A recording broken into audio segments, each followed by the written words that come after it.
Bonjour à tous et bienvenue à l'église Momentum. Nous sommes vraiment très heureux de vous accueillir parmi nous.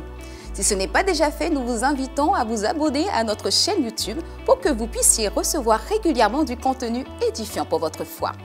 Également, si cette vidéo vous bénit, qu'elle vous fait du bien, n'oubliez surtout pas de la liker et de la commenter pour qu'elle puisse apparaître sur le fil d'actualité du plus grand nombre. Vous est-il déjà arrivé de vous sentir méprisé et sans valeur aux yeux des vôtres? Eh bien, le pasteur Patrice Martorano a justement un message rempli d'encouragement pour vous ce matin. Et ce message s'intitule « Dieu veut ajouter de la valeur à ta vie ». Mais avant ça, notre équipe de louanges va nous conduire dans un temps de cœur à cœur avec Dieu. Bonne célébration. Est-ce qu'on peut applaudir Jésus ce matin dans ce lieu? Bonjour à tous et bienvenue à l'église Momentum, bienvenue à la maison, bienvenue à tous ceux qui nous rejoignent en ligne. Soyez les bienvenus à la maison ce matin pour louer et adorer le Seigneur ensemble. On y va? Wouh! On peut taper des mains ce matin. Dans la vallée des peurs et des larmes, je ne crains rien, car tu es avec moi. Déclare-le! Oui, tu es avec moi. Face aux géants dressés devant moi, je chanterai. Oui, tu es avec moi. Oui, tu es avec moi. Emmène-moi au-delà, au-delà. Ma confiance est en toi. Je veux marcher par la foi. Chante-le, Église, de tout ton cœur. Emmène-moi au-delà, au-delà. Tu ne me laisses pas, car mon combat est ton combat. Quand l'océan rugit devant moi, je suis en paix, car tu es avec moi. Oui, tu es avec moi. Emmène-moi, emmène-moi au-delà, au-delà. Ma confiance est en toi. Je veux marcher par la foi. Dis-le. Emmène-moi au-delà, au-delà. Tu ne me laisses pas, car mon combat est ton combat.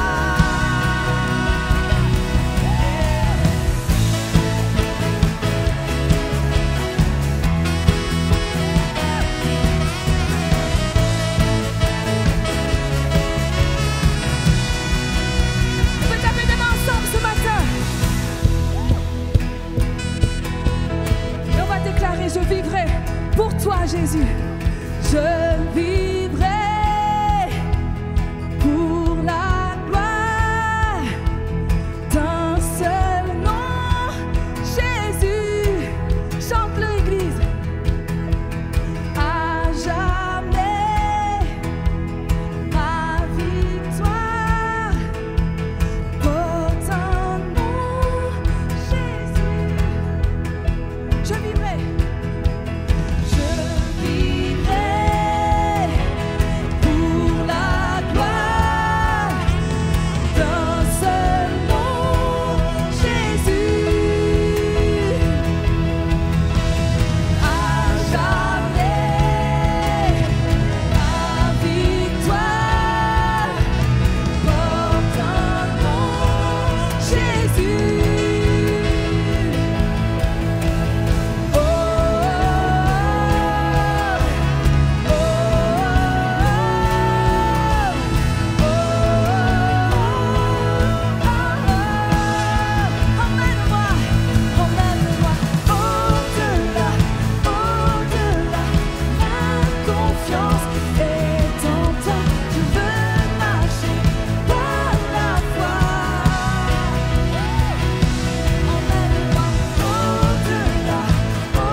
Seigneur, emmène-moi au-delà. Alléluia. Seigneur, merci pour qui tu es. Merci parce que tu es présent dans ce lieu ce matin. Et c'est pour toi qu'on est rassemblés dans ce lieu. Pour élever ton nom, on va déclarer ensemble qu'il est le roi de notre cœur ce matin. Il est notre sauveur, notre Seigneur, notre protecteur.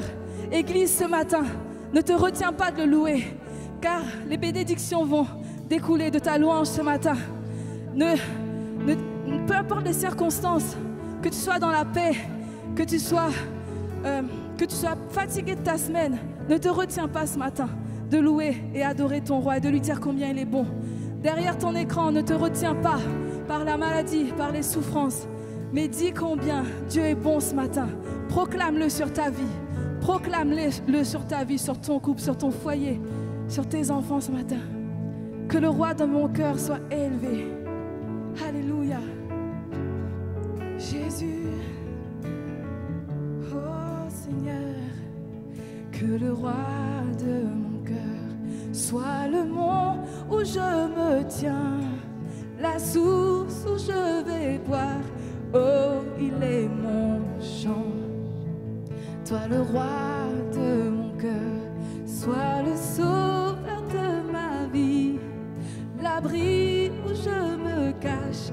Oh, tu es mon chant, dis-le. Et tu es bon, bon. Oh, dis-le à ton âme ce matin. Alléluia, bon. Oh,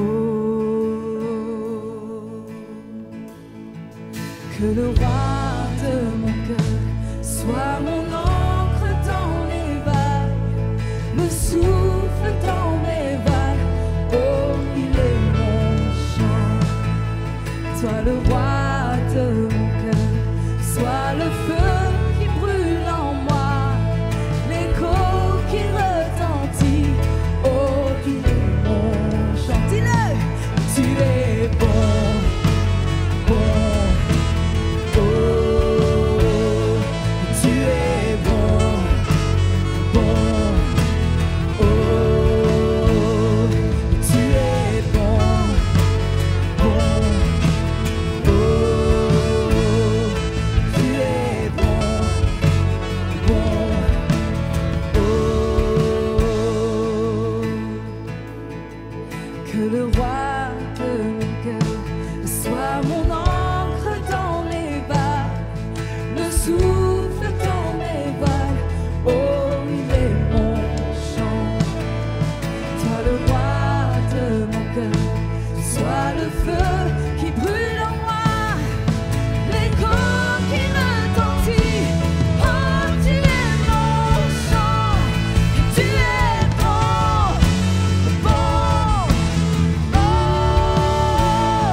Que ton âme déclare, oh, déclare-le.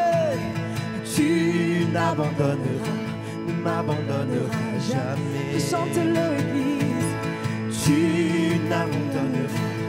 Laisse-moi t'entendre ce matin. Déclare-le.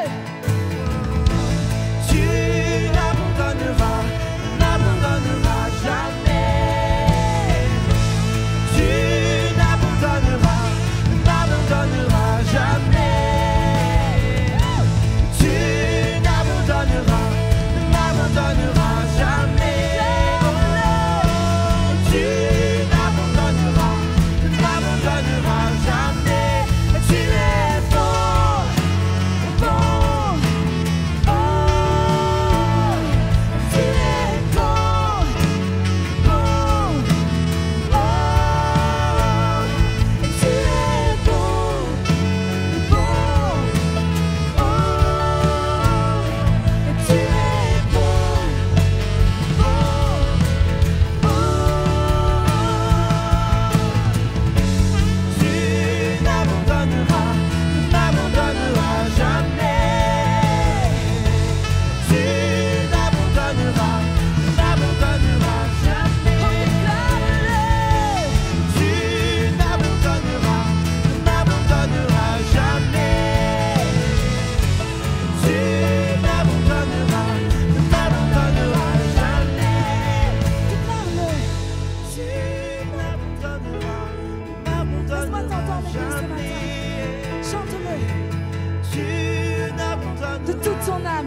jamais. Tu n'abandonneras, ne m'abandonneras jamais. Tu es bon, bon, oh, et tu es bon, bon, oh. On va faire quelque chose ce matin que notre louange ne dépende pas des circonstances, que partout dans ce lieu les mains se lèvent vers le roi des rois, que notre louange ne dépende pas des circonstances ce matin, et on va lui dire combien il est bon, combien il est merveilleux. On va le déclarer ensemble, l'église. Chez toi, déclare-le. Que ta louange ne dépend pas de tes circonstances ce matin dans lesquelles tu es. Mais déclare qu'il est bon. Déclare qu'il est merveilleux. Déclare qu'il est ton sauveur et ton maître. Qu'il est ton Dieu, ton créateur. Alléluia. Tu es bon, Seigneur. Tu es bon. Bon. Oh, déclare-le. Et tu es bon. Bon. Tu es bon, bon, oh, et tu es bon, bon, oh, une dernière fois, et tu es bon, bon, oh, alléluia, Seigneur. Ô Esprit de Jésus, merci pour ta présence. Merci parce que tu vis en nous. Ce matin, on veut t'adorer, on veut te louer. Peu importe les circonstances, peu importe, Seigneur. Aide-nous à t'adorer. Oh, d'une seule voix ce matin.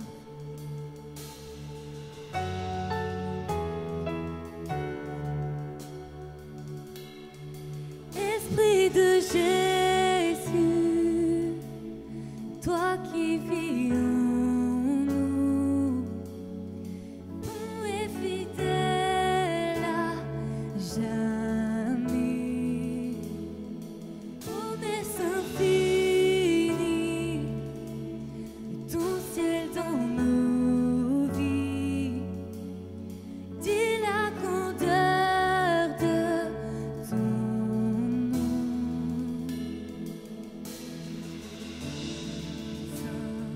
Saint es-tu, Seigneur, digne de louange. Yahweh. Alléluia. Oh, simplement, Église, qu'on puisse déclarer ce matin combien Dieu est bon.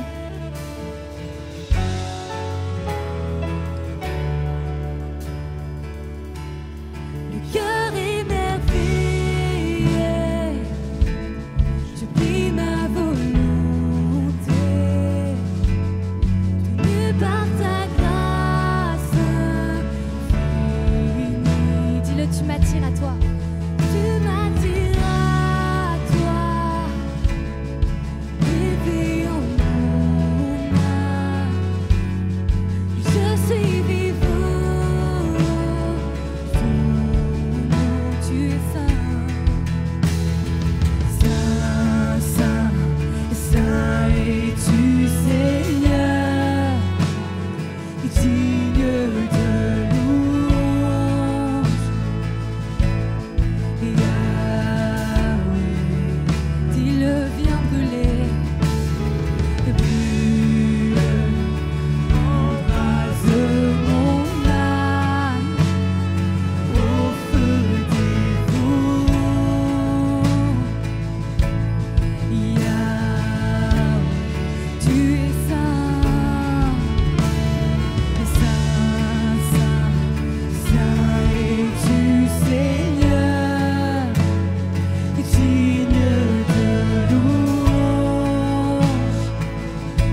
Bible nous dit, dans 1 Jean 4, dans la version Semeur, « Voici comment nous savons que nous demeurons en lui et qu'il demeure en nous.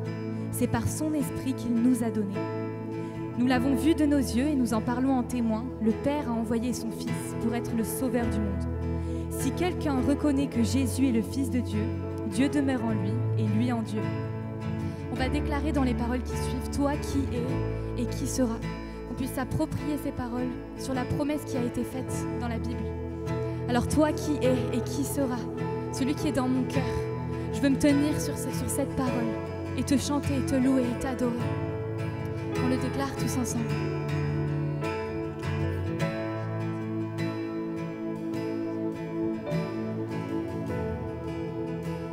On y va.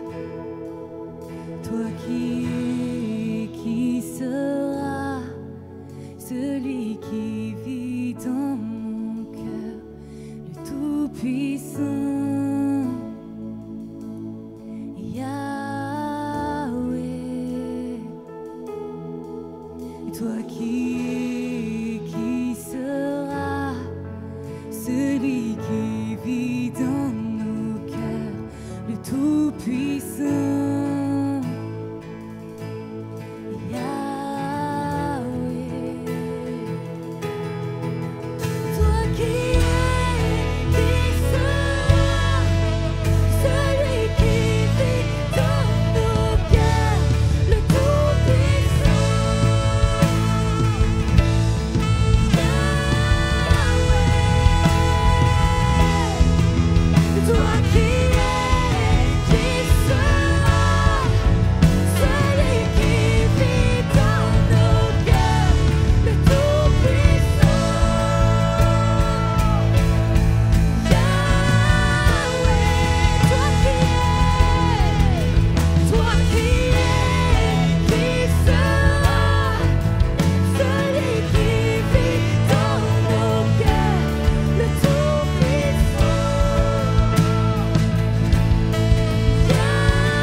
le dernier mot, Jésus.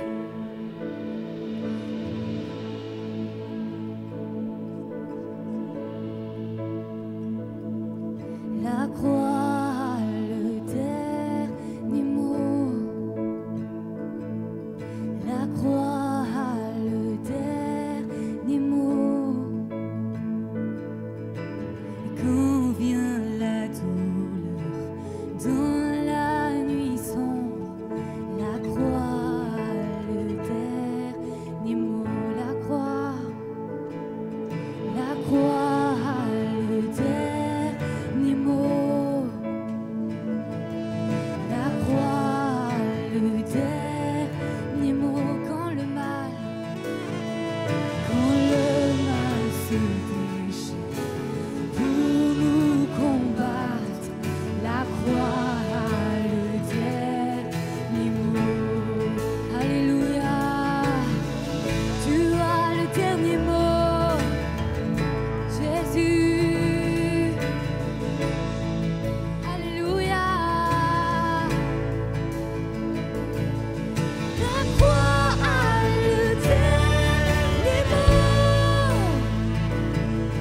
La croix a le dernier mot. Le Sauveur a vaincu, brillant de lumière. La croix a le dernier mot. La croix a le dernier mot. La croix a le dernier mot. Il change la mort en vie éternelle. La croix a le dernier mot. Rien n'est plus fort, rien n'est plus haut, rien n'est plus grand que le nom de Jésus. Que tout l'honneur, toute la puissance et toute la gloire soit au nom de Jésus. Rien n'est plus haut, rien n'est plus grand, rien n'est plus fort que le nom de Jésus. Que tout l'honneur, toute la puissance et toute la gloire soit au nom de Jésus. La croix a le dernier mot. On déclare l'Église. La croix a le dernier mot. Le Sauveur a vaincu, brillant de lumière.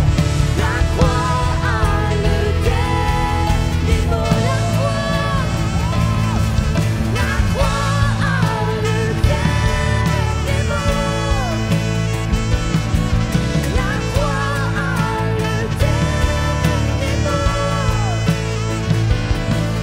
Il change la mort en vie éternelle. La croix a le dernier mot.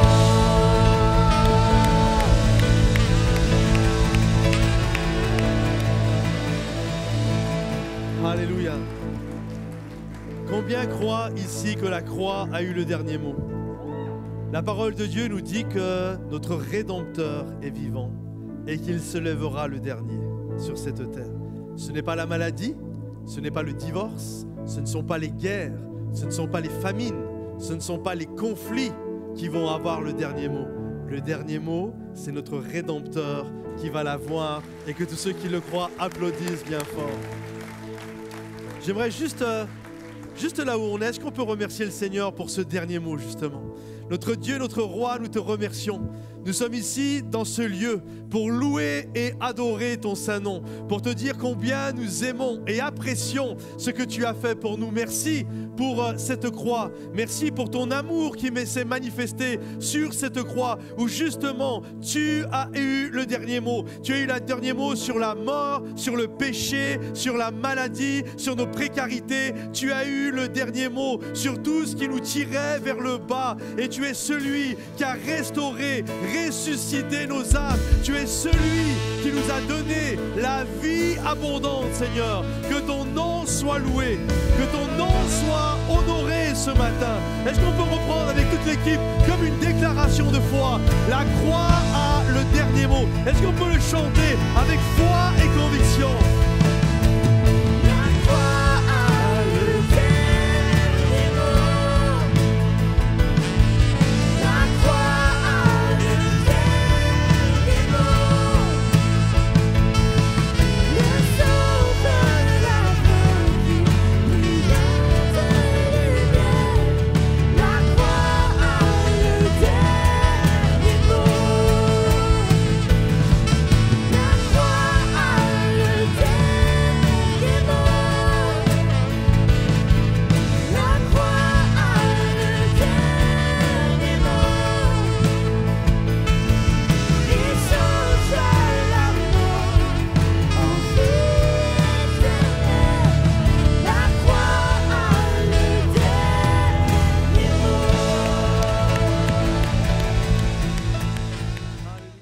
Si vous passez en ce moment par une période de difficulté, d'épreuve, peut-être qu'en ce moment vous traversez une tempête, nous aimerions pouvoir être à vos côtés, surtout ne pas vous laisser seul. Alors si vous nous suivez en direct, n'hésitez pas à remplir le formulaire qui s'affiche maintenant dans le chat et à l'issue de la célébration, un de nos conseillers prendra contact par téléphone avec vous pour pouvoir vous écouter, pour pouvoir prier avec vous. Alors surtout ne restez pas seuls, n'hésitez pas à remplir le formulaire et nous prions que Dieu vous accompagne et qu'il vous bénisse dans la saison que vous traversez en ce moment.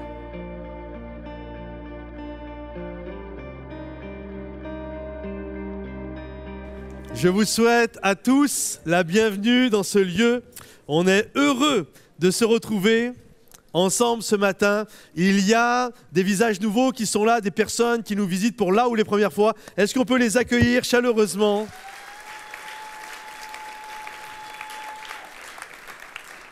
Il y en a, ils sont très chaleureux.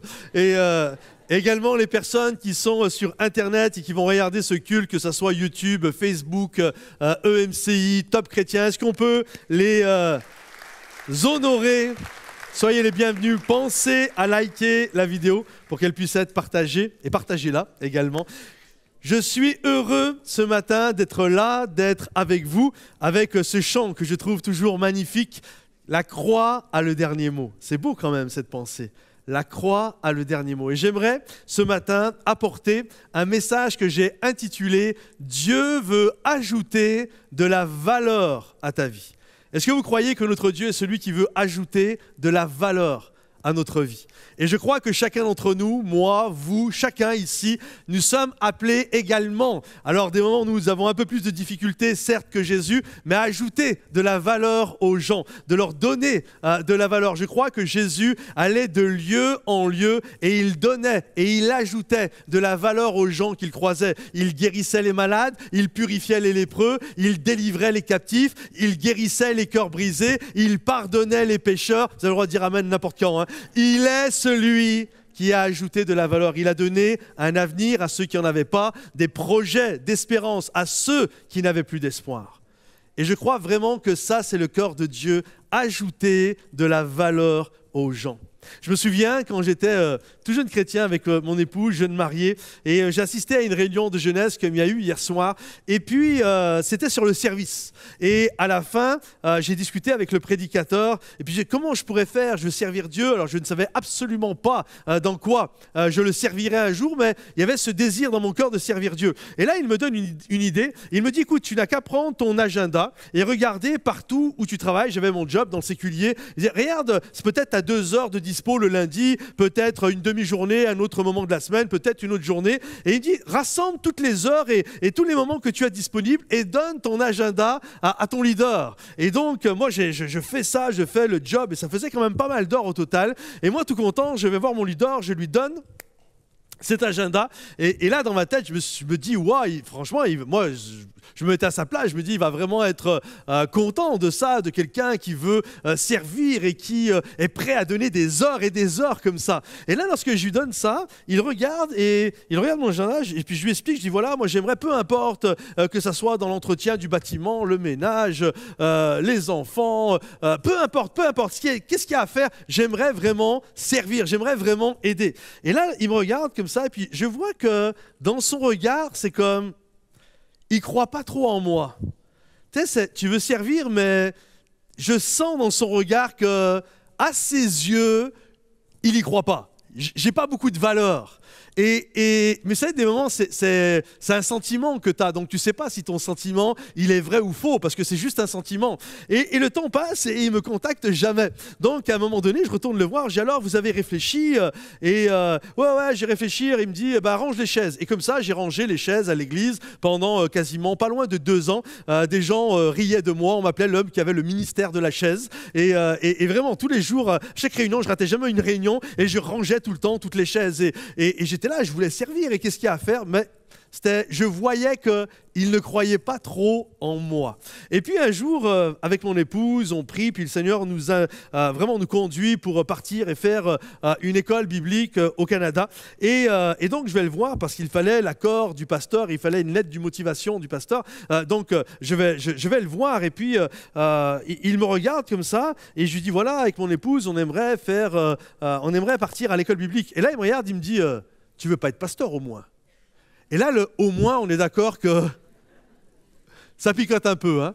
Et là, je lui dis non, absolument pas. Et ce qui était vrai, c'était certainement enfoui au fond de moi. Mais en tout cas, je n'osais pas me l'avouer. Donc, je n'ai absolument pas menti. Je lui dis non, je veux pas être pasteur. C'est vraiment, je vais prendre un temps à part, etc. Et nous voilà partis. Et lorsque nous arrivons au Canada avec mon épouse, au bout de quelques mois, on a un rendez-vous pour, vous compreniez, de là où je viens, c'était une petite église. Et le leader en place, c'était pas, même si c'était un vrai homme de Dieu, il n'y a pas de souci avec ça, mais ça n'avait pas une envergure, ça n'avait pas un impact assez incroyable. Et pourtant, il m'avait regardé vraiment avec ce côté de « j'ai pas grande valeur ». Et lorsque je suis arrivé là-bas, avec Rose, on prend rendez-vous peut-être quelques mois après, 3-4 mois après notre arrivée. Et le pasteur, c'était l'église Nouvelle Vie, c'était pour ceux qui sont chrétiens depuis plus de 20-30 ans. Vous savez qu'il y a 20-30 ans en arrière, l'église Nouvelle Vie au Canada, le pasteur Claude Houd, ça avait un impact. D'ailleurs, il a même été invité dans la région bordelaise. Il avait un impact et une influence, même aujourd'hui encore, mais un impact, une influence qui était juste extraordinaire. Et là, lorsqu'on arrive avec Rose à cet entretien, je me souviens, on s'assoit, et puis là, le pasteur Claude me regarde avec les yeux écarquillés, qui pétillent. Et là, il me dit, mais vous venez de France ? Je dis, ouais, on vient de France. Il dit, vous avez traversé l'océan pour venir chez nous? Je dis, ouais, dans le froid québécois, moins 40. Je dis, oui.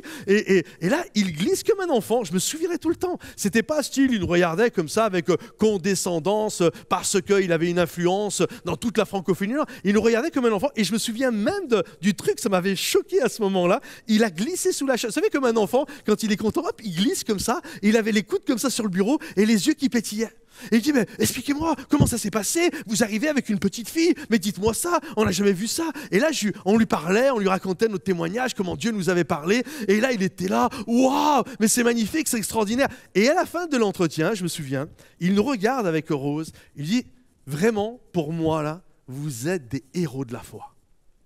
De tout laisser, de faire ce que vous êtes des héros de la foi. Là, j'ai bombé le torse, j'ai dit, oh, il y en a au moins qui l'a reconnu, quoi. Et... non, c'est pas vrai. Vous applaudissez à ça, merci. Et là, je me souviens avec Rose, on sort et j'étais choqué. J'étais surpris. Je dis à Rose, c'est fou quoi, parce qu'on vient d'un endroit où il n'y a pas d'impact, il n'y a pas d'influence, et où on était regardé comme on ne valait pas grand-chose. Et on arrive dans un endroit où je discute avec un homme qui a une envergure, un impact, une influence qui est certainement une des plus élevées vraiment dans la francophonie. Et lui, il me regarde comme si moi, j'étais un héros. Et là, je me suis dit, j'en parle avec Rose et je me dis, mais c'est vraiment ça. Je crois que c'est ça le cœur de Dieu. En fait, peu importe que toi, tu sois petit, pas petit, c'est pas ça. C'est Dieu te regarde avec des yeux pleins d'honneur, pleins de reconnaissance. Tu es son fils, tu es sa fille, bien-aimée. Il y a un avenir dans ta vie, il y a de l'espérance, il y a une joie qui est là. Et je crois vraiment que c'est le cœur de Dieu. C'est pour ça que j'aimerais vous apporter ce matin ce message sur cette notion que Dieu, ça c'est le cœur de Dieu. On devrait tous être pareils. On devrait tous être comme ça. On devrait avoir ce cœur où nous ajoutons, et c'est le cœur de Dieu, d'ajouter de la valeur aux gens. Je le crois de tout mon être. Jésus ajoutait de la valeur. Et on va regarder ensemble des moments où on laisse des gens définir notre valeur. Et on va voir que ce n'est pas bon de laisser les gens définir notre valeur. On va voir que ce n'est pas à une saison également de notre vie de définir notre valeur parce que les saisons changent. Mais on va voir que c'est Dieu qui doit définir à nos yeux, d'enfants de Dieu justement, définir notre propre valeur. Et premièrement, ce matin, ne laissez pas les autres déterminer votre propre valeur. Des moments où on le sait que le regard des autres, soyons honnêtes, soyons francs, on sait que le regard des gens a un impact sur nous. On se construit souvent d'ailleurs avec le regard des autres. Je me souviens lorsque j'étais vendeur, avant de partir à l'école biblique, lorsque je rentrais dans le vestiaire, il y avait le classement des vendeurs. Et là, lorsque tu arrivais et que ton nom était en haut de la liste et que tu voyais les autres qui étaient là, et tu vois ton nom qui est tout en haut, là, tu es fier. Là, tu bombes le torse, là, ils voient que c'est moi le boss ici. Peut-être tu es content. Et puis des moments, parce que des moments ça arrive aussi, tu n'as pas fait un bon mois, ça n'a pas fonctionné. Et là, tu es en bas. Et là, c'est fou parce que tout le monde voit que tu es en bas et tu sais que tout le monde a vu que tu es en bas. Et là, c'est comme, tu es comme ça, tu es tout abattu. C'est fou le regard des gens. Tu sais, suivant où ce qu'ils pensent de toi, ça t'amène à bomber le torse ou ça t'amène littéralement à te recroqueviller sur toi. Et on va regarder un personnage de la parole de Dieu qui, je crois, qui incarne le mépris. J'aurais jamais dit ça il y a une semaine en arrière, mais en faisant ce message et en faisant une étude biblique sur ce passage, sur ces passages que nous allons regarder ce matin, je peux le dire, il incarne le mépris des autres et pourtant, il a été un homme d'une très grande valeur aux yeux de Dieu. Vous savez de qui je veux parler? Je suis sûr que vous ne trouverez pas. Je parle de David, l'homme selon le cœur de Dieu. J'ai regardé, je crois que c'est dur de faire homme plus méprisé que lui. À part Jésus, homme abandonné et méprisé de tous. Mais je crois que c'est dur dans la parole de Dieu de faire et de voir un homme qui a été autant méprisé que l'a été David. La Bible nous dit qu'à un moment donné, Samuel, un prophète, Dieu lui parle et lui dit « Va dans la maison d'Isaïe, le papa de David, parce que je vais oindre un de ses fils pour être le futur roi. » Et quand Samuel arrive chez cet homme, il va dire « Amène tes fils, parce que je dois faire une onction. » Et là, le papa va appeler ses fils, et là, lorsque même Samuel va voir un des fils, Eliab, un qui est grand, qui est costaud, il va dire « Ah, c'est certainement lui !» Et vous savez ce que Dieu va lui dire? L'homme regarde aux apparences, mais Dieu regarde au cœur. Et là, Samuel va comprendre que l'homme n'est pas là. Et il va dire à Isaïe « Mais sont cela tous tes fils ?» Et il va dire « Oh non, j'en ai un autre. » Vous imaginez le papa? Il a oublié un de ses fistons. Il dit « Ah, j'en ai un, mais il est dans la steppe, là, il est en train de s'occuper des chèvres, des moutons, des brebis. » Ça, c'est le gars pas important. Les autres sont des soldats. Les autres, aux yeux du papa, ont de l'envergure, ont un potentiel, ont des capacités. Mais le petit dernier, là, lui, il est bon, il est dans la steppe. Même pas je te l'amène. C'est sûr que c'est pas lui à qui tu fais l'onction. C'est sûr que c'est pas lui qui a un grand avenir. Lui, il n'est pas grand-chose. Papa qui oublie le fiston. Et papa, c'est une forme de mépris, l'oubli comme ça. Et finalement, on va appeler David, et c'était lui, l'homme que Dieu avait choisi.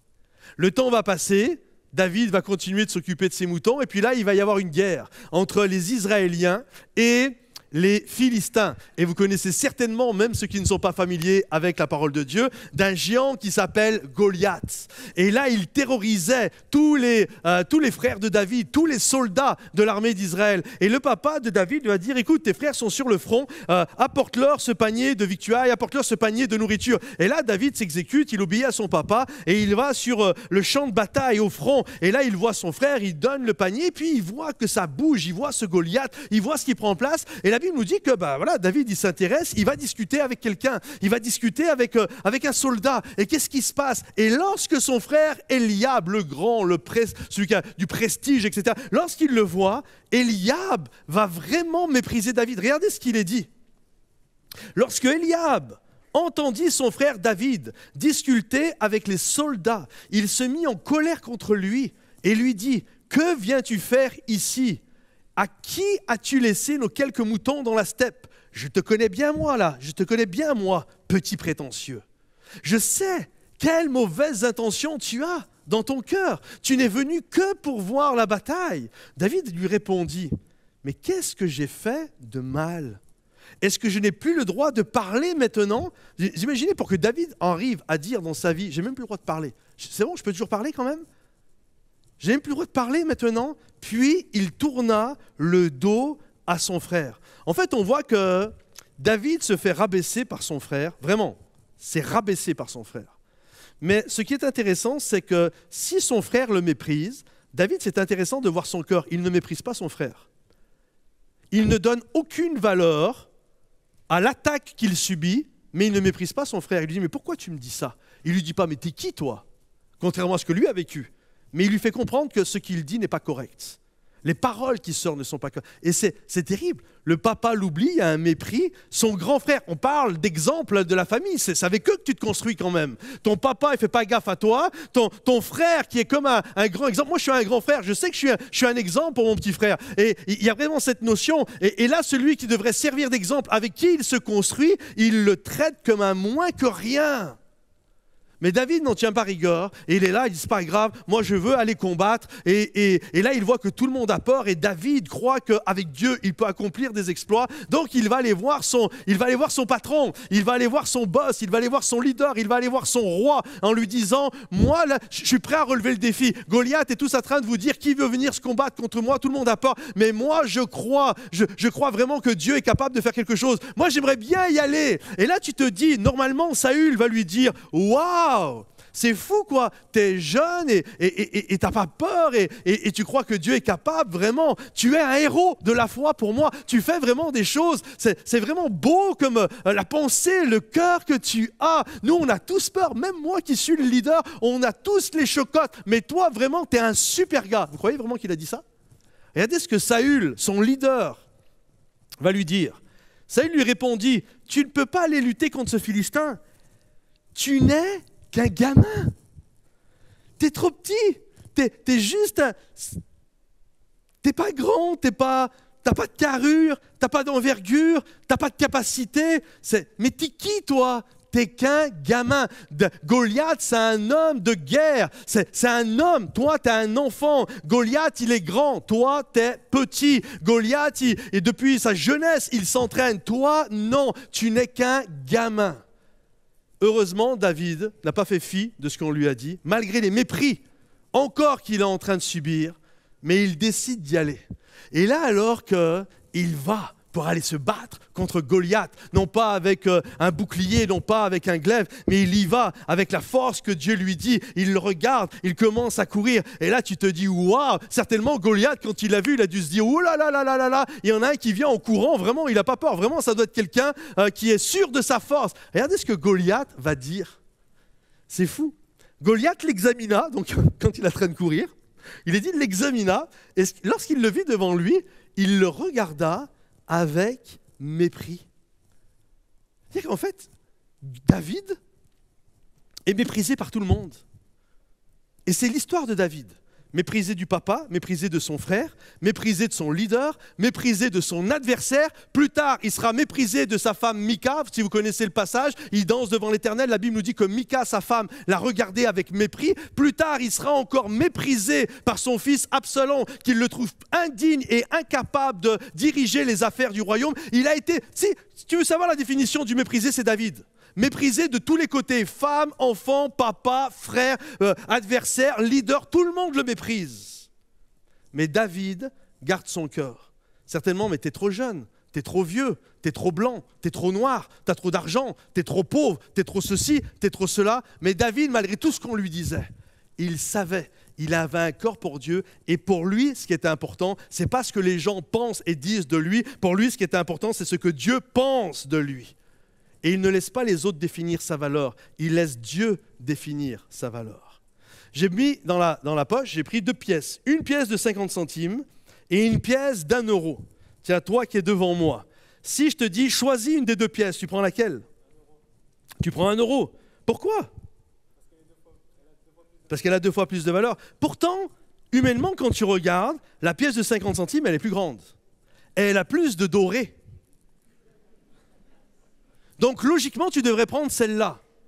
Mais tu prends la plus petite des pièces, celle qui a le moins de doré. Pourquoi? Parce que tu comprends qu'elle a plus de valeur.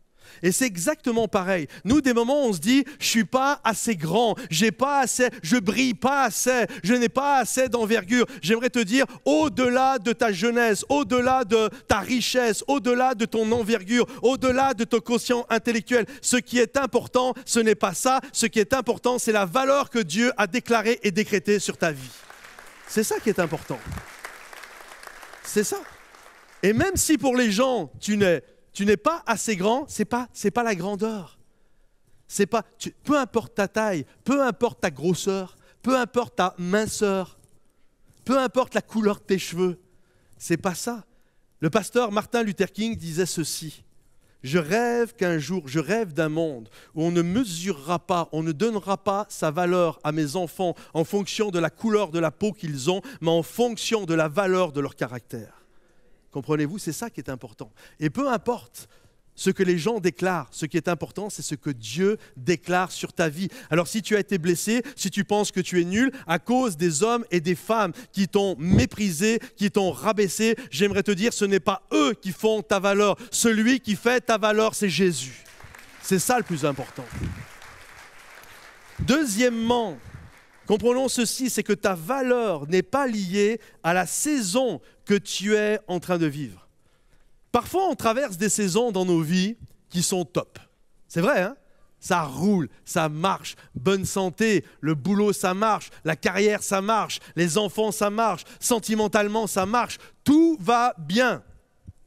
Et parfois, on passe des saisons où c'est pas bien, où c'est compliqué. Et quand on passe dans des saisons comme ça, on a souvent tendance à se déprécier et à croire que parce que je vis toutes ces complications, ma vie ne vaut rien, aucune valeur. Mais j'aimerais te dire, c'est faux. Il y a un temps pour tout. Regardez ce que la Bible dit. Ecclésiaste, je vais juste le début du chapitre parce que une bonne partie du chapitre est comme ça. Il y a un moment pour tout et un temps pour toute activité sous le ciel. Un temps pour naître et un temps pour mourir. Un temps pour planter et un temps pour arracher ce qui a été planté. Un temps pour démolir et un temps pour construire. Un temps pour pleurer et un temps pour rire. Un temps pour se lamenter et un temps pour danser. En fait, il y a toutes sortes de saisons dans nos vies. Et ce n'est pas parce qu'aujourd'hui tu passes par une mauvaise saison que tu as une mauvaise vie ou que ta vie ne vaut rien. David, après avoir combattu Goliath, là tu te dis c'est juste génial, mais non, tout le monde va l'applaudir. En fait, non. Son leader a continué de le mépriser, a même voulu le tuer par 2 fois. Et on le sait, je vous l'ai dit tout à l'heure, il va se marier avec une femme qui va littéralement le mépriser. Extrêmement compliqué, à tel point qu'il va être obligé de fuir de l'endroit où il est pour aller se cacher dans une caverne où toutes sortes de gens bizarres vont le rejoindre. Il n'est pas dans une période de sa vie où c'est top. La Bible nous dit qu'il va même se retrouver chez les Philistins. Il est obligé d'être chez l'ennemi. Et là, pour se laisser, qu'on le laisse tranquille, la Bible nous dit que même, c'est fou même quand tu penses à David, tu penses le beau gars, charismatique, le musicien, c'est à ça que tu penses. La Bible nous dit qu'à un moment donné, une saison de la vie de David, pour rester en paix, tranquille, la Bible nous dit qu'il était obligé de se laisser pousser les cheveux, la barbe dans tous les sens, et qu'il bavait, et qu'il marchait comme s'il était à moitié fou. Tu penses pas à David comme ça. Mais la réalité, c'est ce qui s'est passé dans la vie de David. Et quand tu regardes la saison de David, une saison de fuite, une saison où il se fait littéralement passer pour un fou chez les Philistins, une saison où, waouh, c'est compliqué, et il dort dans une caverne, le monsieur. Et il n'est pas dans un palais, il n'est pas dans une jolie maison. Et là, quand tu regardes ça, tu dis, vraiment, si on prend la caméra comme ce matin et qu'on braque là, cette caméra, sur cet épisode, sur cette saison de la vie de David, tu dis, cette vie, elle n'a aucune valeur. Sauf que la saison d'après, David est roi. Vous comprenez? Et la saison que tu passes aujourd'hui, même si elle n'est pas top, tu ne sais pas la saison qui va arriver derrière. Et tu peux passer d'une saison où tu es dans une caverne à une saison où tu es dans un palais. Ruth, vous connaissez certains Ruth, jeune femme qui va devenir veuve très tôt. Et elle est tellement pauvre, Ruth, que la Bible nous dit, en plus d'une étrangère, la Bible nous dit que Ruth va se nourrir, elle va les glaner dans un champ. C'était quoi le fait de glaner dans un champ? Les pauvres, parce qu'ils n'avaient rien à manger, alors bien sûr, ils n'avaient pas le droit de moissonner dans un champ, mais ils avaient le droit d'aller chercher quelques graines pour manger. Les propriétaires terriens leur laissaient aux pauvres la possibilité de se nourrir en prenant quelques graines comme ça. Et Ruth, à un moment donné, quand tu braques la caméra, Ruth, une saison de sa vie, est en train de glaner dans le champ. La saison d'après, elle est mariée avec le propriétaire du champ, et le champ, c'est à elle. Vous comprenez? Si vous applaudissez, applaudissez pour de vrai, s'il vous plaît. Joseph, tu braques la caméra, trahi, vendu, esclave, injustice, accusé de viol, faussement, jeté en prison. Tu braques la caméra, et ça n'a pas duré 2 jours, ça a duré plus de 10 ans. Tu braques la caméra, tu te dis, voilà une vie bousillée, une vie où il n'y a aucune valeur, il n'y a rien de bon qui peut sortir de ça. Une saison terrible. La saison d'après, Joseph est le premier ministre du pays le plus puissant du monde. C'est fou. Seul de Tarse donne sa vie au Seigneur, même les croyants, les frères et sœurs, personne n'y croit. Tout le monde a peur de lui. Ils se disent, ouh, c'est un loup celui-là, il va nous faire un sale coup. Et tout le monde lui tourne le dos quasiment, à part quelques-uns qui ont une petite poignée. Et là, il se retrouve seul. Il va même, la Bible nous dit, aller dans un désert, vivre dans le désert d'Arabie pendant 3 ans. Une saison où tu te dis, lui, il ne va pas se passer grand-chose dans sa vie. La saison d'après, il devient un instrument de choix dans les mains de Dieu. Il va implanter des églises partout à travers le monde connu de l'époque et amener des milliers de personnes à Jésus et écrire quasiment les 2/3 de la doctrine du Nouveau Testament. La saison, écoutez bien, la saison que tu es en train de vivre aujourd'hui ne veut pas dire que c'est la même saison demain. Et ce n'est pas parce que tu passes par une saison terrible maintenant, où tu as l'impression que ta vie ne vaut rien. Regarde ma vie, regarde mon couple, regarde mon job, regarde mon entreprise, regarde ceci, regarde cela, je vis de l'injustice. Ce n'est pas parce que tu vis une saison comme ça. Tu ne sais pas la saison que tu vas vivre demain. Et tu peux passer d'une caverne à un palais, d'un désert d'Arabie à parcourir le monde et vivre des aventures, à une cage de prison, à un poste incroyable sur un pays. Est-ce que vous comprenez? David a connu le mépris, il était dans une caverne et Dieu a fait de lui le futur roi d'Israël. Alors, j'ai noté ceci, il y a quelque temps, j'avais mis ça sur mes réseaux sociaux, et il y a plein de gens qui ont commenté en me disant « Ah, c'est génial, ça pourrait être un message, etc. » Alors, c'est trop court pour être un message, mais j'aimerais juste vous énumérer, c'est vraiment un rappel pour les saisons difficiles. Parce qu'on vit tous des saisons difficiles. Alors, quelques rappels. Premièrement, une mauvaise saison n'équivaut pas à une mauvaise vie. En fait, chaque saison est différente, les amis. Et des moments, on a l'impression que ma vie ne vaut rien. Non, chaque saison est différente et une mauvaise saison n'équivaut pas à une mauvaise vie. Dans une vie, il y a des temps, pour ceux qui connaissent le sport, que ce soit le basket, le foot ou je ne sais quoi, il y a ce qu'on appelle des temps faibles et des temps forts. Et c'est pareil dans une vie. Tu as des temps faibles, les saisons que tu n'as pas envie d'être, où tu sens l'adversaire qui est sur toi comme ça, et il y a des temps forts. Comprenez-vous? Donc une mauvaise saison n'équivaut pas à une mauvaise vie. Même si tu vis un temps faible, à la fin tu vas remporter la victoire, j'en suis sûr. Toutes vos pensées ne sont pas vraies. Nous, des moments, on dit, si je le pense, c'est que c'est vrai. Non, ce n'est pas parce que tu le crois que c'est vrai. Ce n'est pas parce que tu penses quelque chose que c'est vrai. Des moments, et ça, c'est pareil dans le bon comme dans le mauvais. Il y en a, parfois, on se trouve un peu plus beau que ce qu'on est réellement. Ça vous arrive? Il y a des gens, tu dis, lui, il se voit un peu trop beau, là. Tu vois? Des moments, on se voit un peu trop beau, mais des moments, les amis, on se voit un peu trop nul. Or, la réalité, elle n'est pas là. Or, la réalité, elle n'est pas là. Et des moments, tu penses que tu es nul. Tu penses que ta vie ne vaut rien. Mais c'est faux. Et ce n'est pas parce que tu le penses que c'est vrai. Également, les sentiments ne sont pas des faits. Mais tous vos sentiments, aux yeux de Dieu, bien sûr, sont valides, réels, autorisés. Mais parfois, on a un sentiment. Et on croit que parce que j'ai ce sentiment, c'est la vérité. Non. Des moments, ton sentiment est en train de te tromper toi-même. Mais tu as le droit d'avoir ces sentiments. C'est quelque chose que tu vis. Et c'est correct avec ça. Mais ce n'est pas parce que c'est correct et que tu peux vivre tes sentiments que tes sentiments sont la vérité, en tout cas que tes sentiments sont des faits. Votre valeur ne dépend pas, c'est ce que je disais juste avant, de la saison où vous êtes aujourd'hui. David se cachait dans une caverne, la saison d'après, il est roi du pays.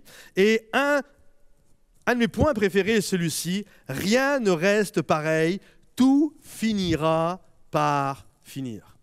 Quand j'ai écrit ça et que j'ai envoyé ça à Maureen, qui est la personne qui fait les slides, qui fait les diapos, elle m'a réécrit un SMS en me disant « C'est sûr ce que tu as voulu dire parce que je ne comprends pas trop la phrase. » Je dis « Non, c'est bien ce que j'ai voulu dire. Les amis, tout finit par finir. Le bon comme le mauvais. Tu nais et tu meurs. Comprenez? Et c'est ça. Un jour, tu es jeune et un jour, tu es moins jeune. Comprenez? Mais c'est ça. Mais le bon comme le mauvais, tout finit par finir. Et la mauvaise saison dans laquelle tu es finira par finir. Et tu dois le comprendre. Et il y a une date de fin. Il y a eu une date de début, mais il y a une date de fin. Mais il y a une chose qui est sûre, et c'est ce que nous avons chanté tout à l'heure, c'est que je sais que mon Rédempteur est vivant, et il aura le dernier mot. Et il va se lever sur toutes les mauvaises saisons que j'ai pu vivre dans ma vie. Malgré la difficulté, restez intègre. Souvent, quand on est dans une mauvaise saison, que ce soit dans notre couple, que ce soit financièrement, que ce soit dans mille et une choses, on a tendance à se laisser aller à des choses qu'on ne devrait pas. Reste intègre. Vous connaissez peut-être ce dicton, mais peut-être déjà entendu le dire. Si tu n'es pas intègre, tu vas te désintégrer. Reste intègre. Ne laisse pas une mauvaise saison, un temps faible de ta vie, détruire ta vie entièrement. Reste intègre. Et vous n'êtes pas seul, c'est bien de demander de l'aide. Sachez que si vous passez par des temps difficiles, il y a toute une équipe, que ce soit là sur Internet, il y a des formulaires, on va vous rappeler, on va prier pour vous, mais tous ceux qui sont là localement, vous pouvez aller au kiosque d'information, vous pouvez demander un rendez-vous. Il y a toute une équipe à l'église qui est là pour vous rencontrer, pour vous aider. Même à la fin de chaque culte, il y a une équipe de prière qui se tient pour prier pour tous ceux qui ont besoin de la prière. Vous n'êtes pas seul. Et ne restez pas isolés quand vous avez besoin de parler, quand vous avez besoin de prière. Et dernièrement, et je pense le plus important, et surtout, n'oubliez pas que Jésus marche à vos côtés, que le bon berger ne vous abandonne pas lorsque vous êtes dans une saison de vallée de l'ombre de la mort, et que tous ceux qui sont heureux de ça applaudissent bien fort, s'il vous plaît. Et je finirai avec, je pense, le plus important, laisse Dieu définir ta valeur. Troisièmement et dernièrement, laisse Dieu définir ta valeur. Regardez ce que David va dire. Je te loue de ce que je suis une créature si merveilleuse. C'est fou ce verset. Je te loue, dites-le avec moi. Je te loue que je suis une créature si merveilleuse. Regarde ton voisin. Enfin, gars avec gars, fille avec fille. Hein. Ou alors si c'est ta femme. Hein. Mais dis-lui, tu es une créature merveilleuse. Tu es une créature merveilleuse. Maintenant, pourquoi? Je ne vais pas demander de l'inviter au resto aussi. Hein. Et maintenant, pourquoi ce verset m'interpelle? Ce verset m'interpelle, et vous allez le comprendre, c'est que c'est David qui le dit. Tu te dis, un homme qui a été méprisé par son père, par ses frères, par sa femme, par son patron, par son fils, son estime de lui-même doit être à moins de 1000. Et pourtant, il est là. Je te loue, Seigneur, que je suis une créature si merveilleuse. Mais David, comment tu fais? Moi, j'ai l'impression que si j'avais vécu ce que tu avais vécu, le rejet et le mépris que tu as vécu, c'est sûr que je ne serais pas en train de dire que je suis une créature merveilleuse. Je n'ai même pas vécu ça et je n'oserais pas dire que je suis une créature merveilleuse. Vous comprenez? Et tu dis, mais David, comment, en ayant vécu ce que tu as vécu, tu peux dire des choses comme ça? Et je crois que le secret, c'est que David savait se tenir dans la présence de Dieu. Et qu'au-delà de ce que les gens lui disaient, David savait ce que Dieu pensait de lui. Et des moments, on se laisse complètement étouffé par ce que les gens pensent de nous. J'aimerais te dire, ce qui est important, c'est pas ce que les autres pensent de toi, c'est ce que Dieu pense de toi. Et lorsque tu vas dans la présence de Dieu, tu vas dans un lieu où Dieu ajoute de la valeur à ta vie. Tu vas dans un lieu où même si les gens autour de toi t'ont méprisé, t'ont piétiné, t'ont parfois insulté, parfois n'ont fait de toi aucun cas, j'aimerais te dire, quand tu es dans la présence de Dieu, tu entends le Père te dire, tu es mon fils, tu es ma fille bien-aimée, en qui j'ai mis toute mon affection, tu es la prunelle de mes yeux, tu es une créature merveilleuse, je suis l'ombre de ta main droite, que 1000 tombent à ta gauche, 10 000 à ta droite, tu ne seras pas atteint. Choisis le lieu où tu veux être pour ressentir cette valeur. J'ai pris avec moi cette bouteille. Cette bouteille, elle est particulière. Cette bouteille, si tu vas dans une grande surface, elle vaut 50 centimes. Écoutez bien. Si tu vas dans un bar, elle vaut à peu près 1,50 €. Si tu vas dans un resto, elle vaut 3 €. Et si tu vas dans un aéroport, elle fait 152 €. Non, elle fait à peu près 4 €. Pourtant, écoutez bien. C'est la même bouteille, rien ne change, c'est la même, il n'y a aucune variation, c'est la même. Ce qui change, c'est le lieu où elle se trouve. Est-ce que vous comprenez? Quand tu te retrouves dans des lieux, pour Dieu tu as toujours la même valeur, qu'on s'entende bien, mais parfois tu te retrouves dans des lieux où tout le monde te méprise, où tu as l'impression que tu ne vaux rien, aucune valeur. Mais j'aimerais te dire, quand tu vas dans la présence de Dieu, c'est pour ça que David disait « Je suis une créature si merveilleuse ». Humainement, il aurait dû être détruit, David. Détruit de tout ce qu'il a vécu. Mais il pouvait dire « Je suis une créature merveilleuse ». Pourquoi? Parce qu'il était logé, placé, caché en Dieu. Il n'y a maintenant plus aucune condamnation pour ceux qui sont en Jésus, cachés en Jésus, qui sont en lui, qui habitent dans sa présence. Et comprenez-vous que David a fait le choix d'être placé au bon endroit, l'endroit où on lui donne sa valeur. Et j'aimerais vous encourager chacun ici à comprendre cette réalité spirituelle. J'aimerais finir avec un témoignage, une interview. J'ai demandé, est-ce qu'on peut encourager bien fort, s'il vous plaît, Romain? Est-ce que tu peux venir, Romain, s'il te plaît? J'aimerais finir avec une interview. Romain, nous l'avons baptisé à notre dernier service de baptême au lac de Carcan. Et au lac, la plupart, vous n'étiez pas là. Et puis là, ce n'est pas là où on raconte les témoignages. Prends place, Romain, tu peux t'asseoir. Et en tout cas, je trouvais que c'était bien de pouvoir partager et d'écouter justement un des témoignages. Alors Romain, tu es là. Tu t'es fait baptiser il y a fraîchement, voilà, cet été. Et tu es là maintenant avec nous. Est-ce que tu peux nous dire qui tu es, rapidement un peu, ton parcours enfant?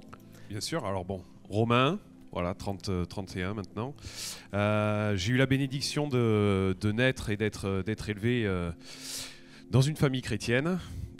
Dès mon plus jeune âge, voilà. Dès la première semaine, j'étais à Bordeaux République, dans notre belle région, donc 100% produit bordelais. C'est pour ça que tu sens un peu le cannelé. Oui.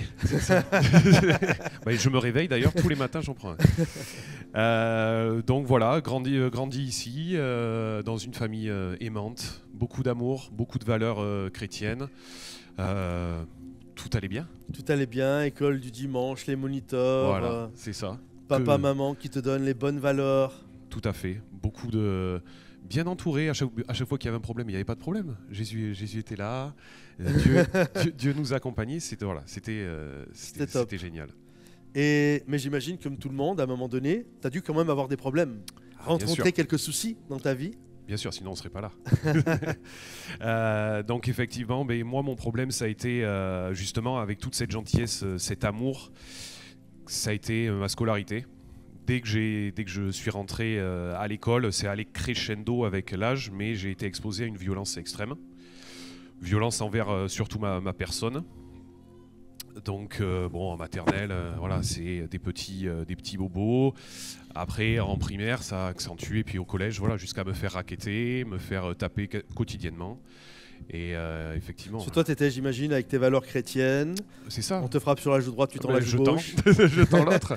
Donc, Et il y en a qui ont bien compris le comprenais truc, pas. quoi. Je comprenais pas. Je les comprends toujours pas d'ailleurs, ces gens qui ont besoin de violence. Mais effectivement, ça. Mais je me posais des questions. J'imagine qu'à ce moment-là, ton estime de toi, elle a dû être, ça a dû être compliqué quand même. Ouais. Et même après, bien après, on garde des séquelles. On garde des séquelles de tout ça, puisqu'on se dit, mais si tout le monde me le dit, que je suis faible, que je suis moche, que je sers à rien, ben, tu te le dis. Tu rentres chez toi toute la journée, tu te dis, mais qu'est-ce que je peux faire? Donc ça a eu Qu'est-ce un que je peux faire impact, pour changer j'imagine, terrible pour la suite, jeune homme. Ouais. Oui, ben, quand on n'a pas confiance en soi, ça se ressent après dans le professionnel, autour de soi. Et tout ça, ça t'a amené à plus t'accrocher à Dieu ou finalement ça t'a tellement blessé que tu t'es éloigné? Je me suis éloigné, malheureusement. J'ai voulu faire les choses par moi-même. Donc je me suis dit, ben, pour plus me faire embêter par ces personnes, ben, je vais devenir comme ces personnes. Donc ben, je vais boire, je vais être violent, je vais aller en boîte de nuit. Et j'ai essayé pendant des années, mais ça marchait pas. J'étais plus moi-même. T'étais parti de la région, hein? Alors, ça a commencé ici, effectivement. Donc, bon, je suis resté jusqu'à mes 23 ans ici. Après, je suis parti au Royaume-Uni pour apprendre l'anglais, pour essayer de me séparer aussi de ce style de personnes. Mais au final, quand on reste dans le monde, on est toujours entouré des mêmes personnes. Donc, j'ai t'y arriveras pas, tu parles pas anglais, professionnellement, t'es pas assez fort. Donc, pareil à l'étranger, on essaye d'arranger les choses par soi-même. Et on se sent encore vide. Et on essaye de se remplir avec des choses éphémères qui marchent pas. Et qui marchent te pas du tirent tout. de plus en plus vers le bas. C'est ça. Physiquement, ça se voyait sur moi. J'étais très fatigué, et épuisé, accablé. Et à un moment donné, au Royaume-Uni, j'ai dit, bon, là, qu'est-ce que tu peux plus. Physiquement, je lâchais. Je m'écroulais. Physiquement, je m'écroulais au sol. Et bon... on connaît Dieu. J'ai grandi à l'école du dimanche, je m'y sentais bien. Bon, on se met à genoux, mon Dieu. Maintenant, j'ai besoin de toi. Qu'est-ce que je fais? Bon, premier signe. Allez, tu rentres près de ta famille, près de ceux qui te font du bien et tout ça. Tu rentres. Je rentre. Bon, encore pendant quelques années, je me dis bon, allez, je suis un grand gaillard. Hein, je vais y arriver tout seul. Hein, j'ai pas besoin de Dieu, moi.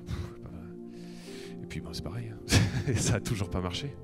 Donc voilà, jusqu'à il y a un an, je m'écroule à genoux en hurlant, hein.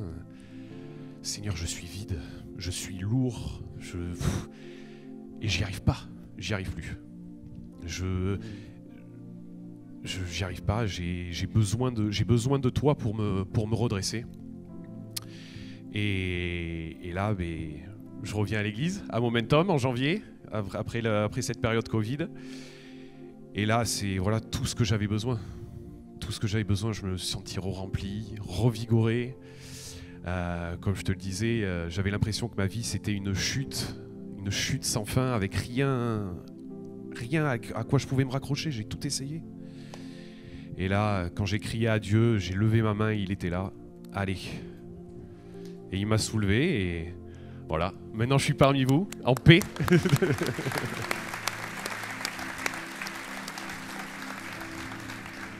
J'imagine que dans ton estime de toi, dans la valeur que tu ressens, je parlais tout à l'heure de la valeur, il y a dû avoir comme dans les dates, il y a un avant et un après Jésus. On est en 2021 après Jésus.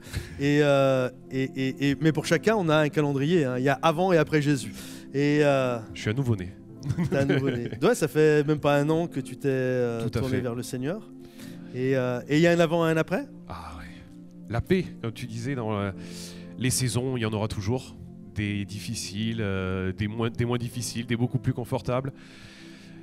Je vis une saison difficile actuellement, je suis restaurateur, donc c'est un peu compliqué, mais je suis gonflé à bloc. T'as quand même été un peu béni là, j'ai appris. Oui, j'ai été un peu béni. Arriver, qui discutait avec quelqu'un, j'ai vu ça, montrer une bague. J'ai été un peu... je cherchais une femme et bon, Dieu me l'a donnée. Voilà. Certains, vous la connaissez certainement, c'est Laura Gerber. Laura, lève-toi s'il te plaît, Laura.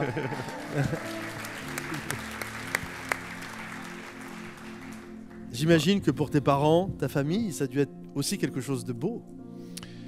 Oui, et d'autant plus que moi-même, avec le recul, ça a dû pas être facile pour eux. Toute ma famille qui a tellement prié pour moi, les amis... Il y en a beaucoup qui sont parmi vous aujourd'hui, qui m'ont accompagné. Et je sais que c'est grâce à eux que je suis là aujourd'hui. Et je leur en remercie. Et je me rappellerai toujours, je pense que tu connais le pasteur Jean-Claude Cal, oui, qui m'avait dit oh, « Qu'est-ce que t'attends ? Qu'est-ce que t'attends, Romain ?» Je lui dis « J'ai peur de perdre ma vie, là, ce que j'ai construit avec mes amis dans le monde. » Et il m'avait dit une phrase qui, le jour de mon baptême, n'a cessé de résonner. Il a dit « Mais t'as tout à gagner. » Et aujourd'hui, j'ai tout gagné en Jésus. Oh.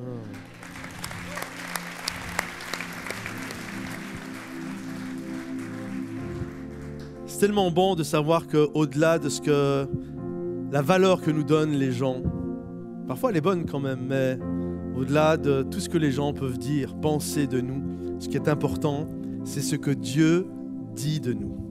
C'est ce que Dieu pense de nous. Et avec le Seigneur, vous ne serez jamais déçus. Pas dans le sens où il n'y aura pas de saison difficile, il y en aura toujours. Pas dans le sens où Dieu parfois ne nous corrigera pas. Parfois il nous corrige parce qu'il veut nous donner le meilleur. Il espère le meilleur pour nous. Mais nous resterons à jamais ses enfants. Et il nous aimera à jamais d'un amour éternel. Ta vie, la valeur de ta vie, c'est le sacrifice de Jésus à la croix. C'est ça, combien vaut ta vie? Elle vaut le sacrifice de Jésus à la croix. Donc ne dis pas que tu ne vaux rien. Tu vaux le sacrifice de Jésus à la croix. Est-ce qu'on peut se lever tous ensemble? Seigneur mon Dieu, je te prie pour toutes ces personnes qui sont là. Je te prie, Seigneur mon Dieu, que chacun puisse réaliser la valeur qu'ils ont en toi. Je prie, Seigneur mon Dieu, que ceux qui se sentent totalement sans valeur, qui se sentent nuls, ils entendent ça de part et d'autre, de tous les côtés. Je prie qu'ils réalisent, Seigneur, ce qu'ils sont en toi ou ce qu'ils peuvent devenir en toi. Dans le nom de Jésus. Amen. J'aimerais que nous puissions prendre ce chant. Certains d'entre vous le connaissez, chantez-le. D'autres, vous allez l'apprendre. Mais c'est un chant qui est tellement magnifique, qui déclare ce que Dieu dit de nous et ce que Dieu pense de nous. Alors je laisse la place au groupe et chantez-le en faisant ce chant vôtre, comme une déclaration de foi et d'intention.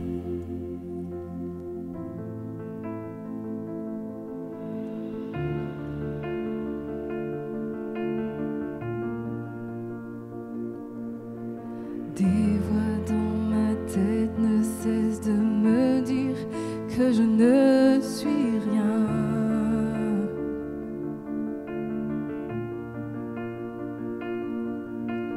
Tous ces mensonges m'amènent à croire que je n'y arriverai pas.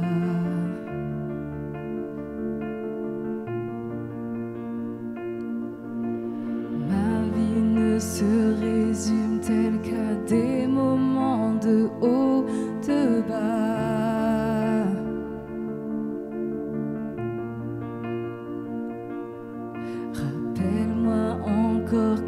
je suis. Père, tu sais que j'en ai besoin.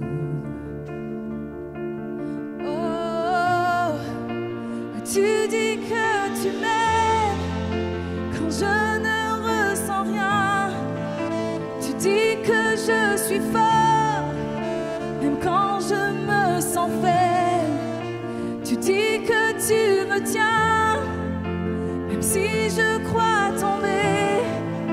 Quand je me sens oubliée, tu dis que je suis à toi. Oh oui, je crois. Oh oui, je crois ce que tu dis de moi. Oh oui, je crois. La seule chose qui compte à présent, c'est ce que tu penses de moi.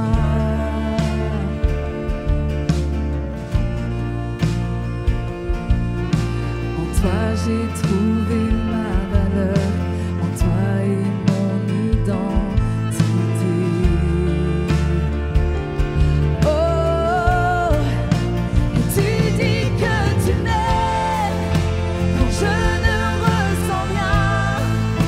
Tu dis que je suis folle, même quand je me sens faible. Tu dis que tu me tiens, même si je crois tomber.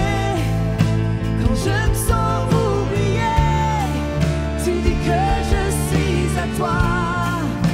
Et tu dis que tu m'aimes, même si je me sens bien. Tu dis que je suis fort, même quand je me sens faible. Tu dis que tu me tiens, même si je crois tomber. Quand je me sens oubliée, tu dis que je suis à toi. Oh oui, je crois. Oh oui, je crois ce que tu dis de moi. Oh oui, je crois. Ce que j'ai maintenant, Seigneur, je dépose à tes pieds.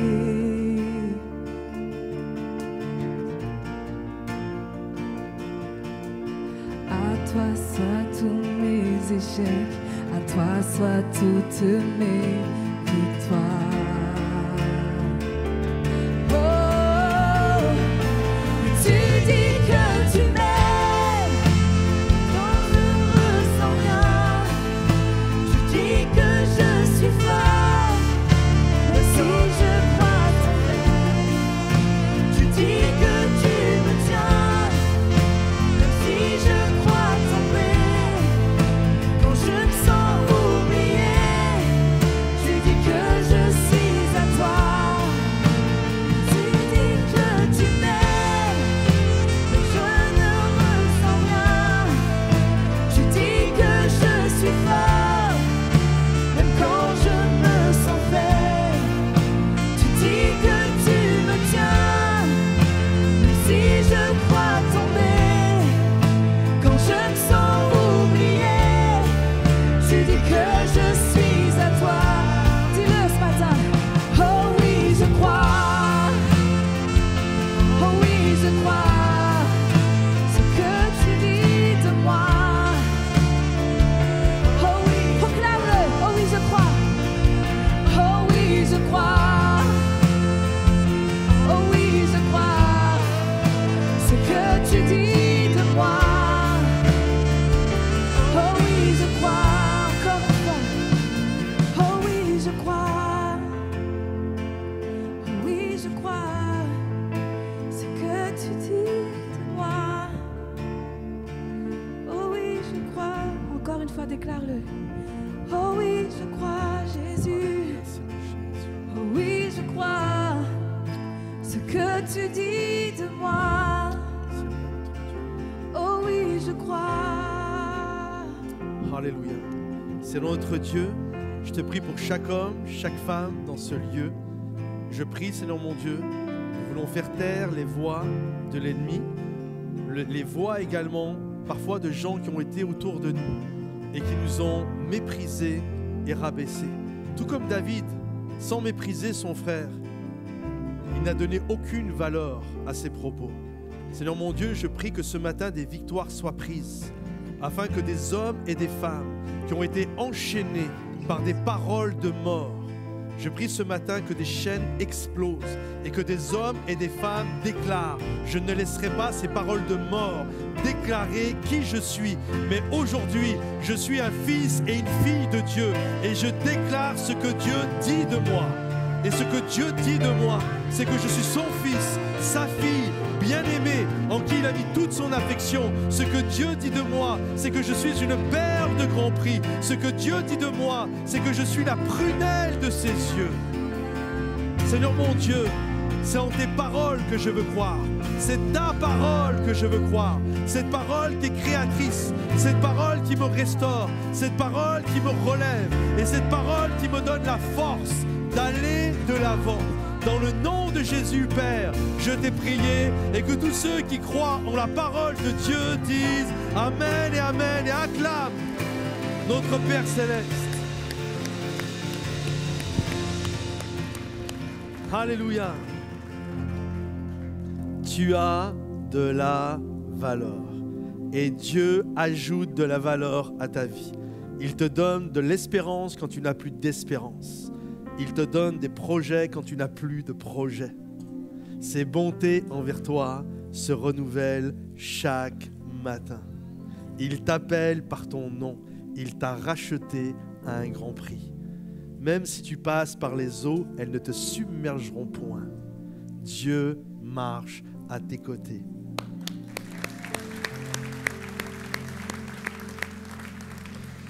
Je vous invite à reprendre place un instant.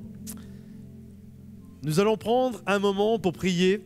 Il y a des personnes qui servent à l'église depuis pas mal de temps maintenant et qui font un travail extraordinaire.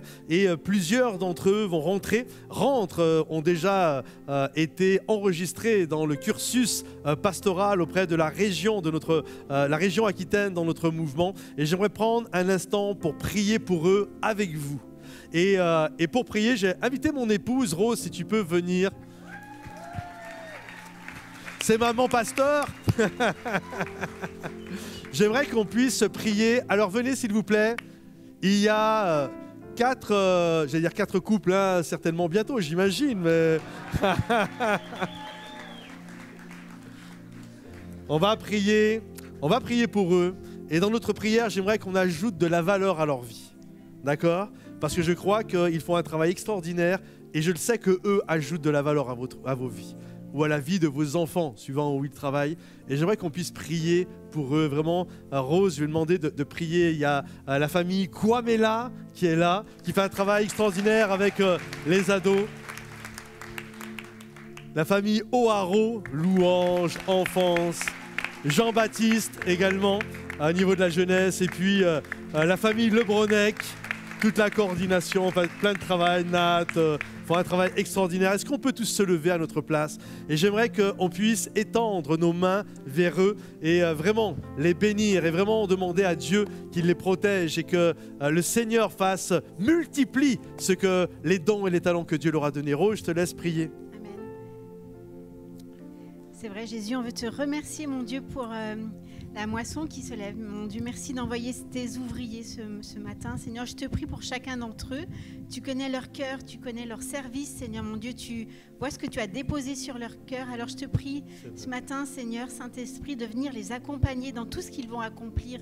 Seigneur Jésus, qu'ils soient toujours proches de toi, proches de ta parole, proches de ton esprit pour qu'ils puissent connaître les plans que tu as prévus pour eux. Seigneur, mon Dieu, je te prie, Père éternel, pour que tu rajoutes de la valeur, Seigneur mon Dieu, à ce qu'il y a sur leur cœur, que tu puisses les enrichir, Seigneur mon Dieu, de ton esprit et qu'ils puissent, Seigneur mon Dieu, déverser tout ce qu'ils ont reçu à ton peuple, Seigneur mon Dieu, auprès des enfants, auprès des femmes, auprès des adultes. Vraiment, je te prie, Père éternel, pour que tu prépares le chemin, Seigneur mon Dieu, et qu'ils puissent avoir ce discernement, cette cette envie, Seigneur mon Dieu, cette flamme dans leur cœur de toujours te servir, de toujours être à tes pieds, Seigneur mon Dieu, par la prière. Dans le nom de Jésus, tu les soutiens, tu les remplis, Seigneur mon Dieu, et tu les accompagnes dans le nom de Jésus.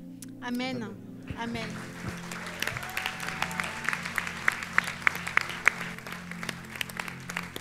On les applaudit plus fort que ça. Merci Pasteur Patrice pour ce message. Nous prions qu'il vous encourage et vous bénisse tout au long de cette semaine. Mais avant de vous dire au revoir, nous avons quelques annonces pour vous. Sachez que si vous le désirez, vous pouvez bénir financièrement notre Église. Pour cela, rendez-vous simplement sur monoffrande.fr. C'est votre générosité qui permet à l'Église d'avancer dans ses projets et nous sommes tellement heureux de le faire à vos côtés. Bonne nouvelle, notre prochaine session de baptême aura lieu du 19 au 21 novembre. Si vous souhaitez prendre votre baptême, il n'est pas trop tard. Rendez-vous simplement sur églisemomentum.com, rubrique Momentum et moi, pour remplir le formulaire d'inscription. Momentum Academy a fait sa rentrée début octobre. Si vous souhaitez suivre les cours en ligne et à distance, vous pouvez vous inscrire en allant directement sur momentumacademy.com. Mesdames, cette annonce est pour vous, juste pour vous. La conférence événementielle aura lieu ce 23 octobre. Si vous êtes dans la région, sachez qu'elle ne se tiendra plus dans nos locaux, mais à l'église Bordeaux-Ouest. Pour vous inscrire, rendez-vous directement sur événementiel.fr. Enfin, tous les matins sur notre chaîne YouTube, retrouvez une courte vidéo starter du pasteur Patrice Martorano qui assurément vous aidera à bien démarrer votre journée. Merci d'avoir été avec nous, passez une belle semaine et à dimanche prochain.